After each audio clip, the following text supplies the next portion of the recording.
Hello everyone, welcome to my channel. तो आज का हमारा टॉपिक है अनुच्छेद लेखन। अनुच्छेद लेखन होते क्या है? एग्जाम में ये 5 मार्क्स का आता है, जो कि आपको इस वीडियो के बाद एग्जाम में 5 मार्क्स तो कंफर्म आएंगे। तो आइए चलिए देखते हैं अनुच्छेद लेखन होते क्या है। तो आइए जानते हैं अनुच्छेद होते क्या है। किसी भाव या विचारों पर अपने चुने हुए शब्दों में विचार प्रकट करना अनुच्छेद लेखन कहलाता है। किसी भाव या विचारों में अपने गिने हुए शब्दों में ना जो विचार प्रकट करते हैं ना, उसी को अनुच्छेद कहते हैं। आइए अब हम जानते हैं अनुच्छेद कितने मार्क्स के एग्जाम में आते हैं, उसको किस तरह लिखे जो हमें मार्क्स मिलते हैं, वो कितने नंबर के आते हैं। तो चलिए चलते हैं। तो आइए देखते हैं मार्क्स डिस्ट्रीब्यूशन कैसे होता है। पहला हमारा आता है भूमिका। भूमिका ना, तुम अपना इंट्रोडक्शन किस तरह स्टार्ट कर रहे हो, उसमें भूमिका में आता है। तुम शुरुआत किस तरह कर रहे हो, उसको हम भूमिका में डालते हैं। फिर हम आता है विषय वस्तु। विषय वस्तु में उसमें ना तुम क्या लिख रहे हो, विषय वस्तु में ना तुम क्या लिख रहे हो, 2-3 जो पैराग्राफ लिख रहे हो ना, उसमें तुम क्या लिख रहे हो वो विषय वस्तु में आता है। ये हाईएस्ट मार्क्स का होता है, ये 3 मार्क्स का होता है और ये 1 मार्क्स का होता है। फिर हमारा आता है निष्कर्ष। निष्कर्ष मतलब इसका निचोड़ क्या निकला है, मतलब तुम जो पैराग्राफ लिखे हो ना, उससे तुम क्या सीखे हो, एवं उसमें जो तुम उसका पूरा मतलब एक वर्ड में बताना है। जो ऊपर तुम जो लिखे हो ना, वो पूरा एक वर्ड में बताना है, इसका निचोड़ क्या निकला है। फिर हम ये 1 मार्क्स का होता है। फिर हमारा आता है भाषा सूचता।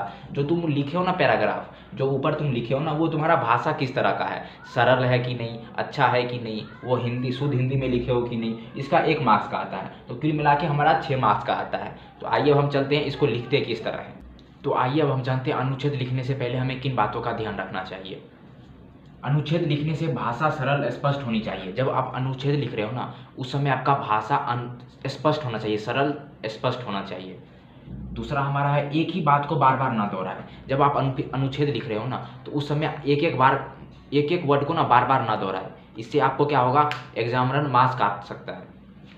फिर हमारा लगभग 120 शब्दों में लिखना है। अनुच्छेद लिखन को ना लगभग 120 से 130 शब्दों में लिखना है, ना उससे ज़्यादा ना उससे कम। इससे क्या हो सकता है, एग्जामिनर सोचेगा ज़्यादा लिख दोगे तो वो ओवर कॉन्फिडेंस सोचेगा और नंबर काट सकता है।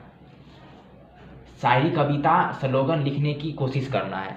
अनुच्छेद में ना अगर आपको कविता आता हो, अगर शायरी आता हो, कुछ स्लोगन आता हो, तो उसको ज़्यादा से ज़्यादा लिखिए। उससे क्या होगा, एग्जामिनर इंप्रेस होगा और नंबर अच्छा खासा आपको मिल सकता है। तो आइए चलते हैं अब एग्ज़ाम में कैसे लिखते हैं। तो आइए हम जानते हैं एग्ज़ाम में हम कैसे लिखेंगे। अगर दिल्ली में वायु प्रदूषण पे आ गया तो सबसे पहले तो हमें लिखना है प्रदूषण और आम आदमी पर प्रभाव। अगर अनुच्छेद आ गया दिल्ली में ज़्यादा वायु प्रदूषण हो रहे हैं या चाहे प्रदूषण हो रहे हैं, तो उनको हम कैसे रोकें। तो हमें सबसे पहले उसमें ये लिखना है प्रदूषण और आम आदमी पर प्रभाव क्या पड़ता है। वायु प्रदूषण से दिल्ली में आम आदमी पर क्या प्रभाव पड़ता है, सबसे पहले हमें वो लिख देना है। फिर हम उसका बताना है उसका कारण क्या है, इसका कारण क्या है, प्रदूषण का कारण क्या है, ये हमें शो कर देना है उस अनुच्छेद में। फिर हमें कर देना है प्रदूषण रोकने के उपाय। फिर हमें उपाय बता देना है। अनुच्छेद में उपाय बता देना है कि हम उस प्रदूषण को कैसे रोक सकते हैं।